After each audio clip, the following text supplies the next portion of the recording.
Hi అండి, welcome to need to nature. నేను మీ రామకుమారిని. అందరూ బాగున్నారా అండి? అందరూ బాగుండాలని ఆశిస్తున్నానండి.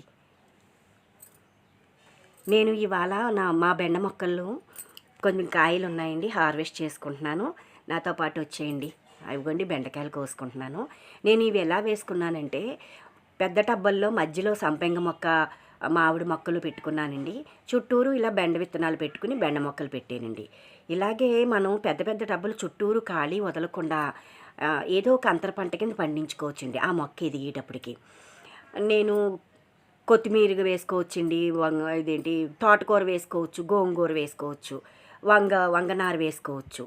ఇలా ప్రతిదీ కూడా మధ్యలో మొక్క ఎదిగేటప్పుడు చుట్టూరు ప్లేస్ వదలకుండా ఇలా వేసుకుంటే మనకి కుండీ కలిసి వస్తుందండి. మనకి కొన్ని పంటలు మనం పండించుకున్నట్టు అవుతుందండి. నేను ఇలా బెండ మొక్కలు వేసుకున్నాను అండి. ఇవాళ మా టెర్రస్ గార్డెన్లో కాశ్మీర్ గులాబీలు బాగా విచ్చుకున్నాయండి, చాలా బాగున్నాయి. చూడండి, ప్రతి ఒక్కళ్ళు కూడా మిద్దె తోటలు పెంచుకోవాలండి, పర్యావరణం రక్షించుకోవాలి. నా channel need to nature subscribe చేసుకోండి, ఓ లైక్ ఇవ్వండి, నన్ను సపోర్ట్ చేయండి. అలాగే ఈ మల్బరీ ప్రూనింగ్ చేసేసిన తర్వాత చెట్టు నిండా పోత వచ్చేసిందండి. చూసేయండి, అదిగోండి ఎంత బాగా వచ్చిందోనండి. ఉంటానండి.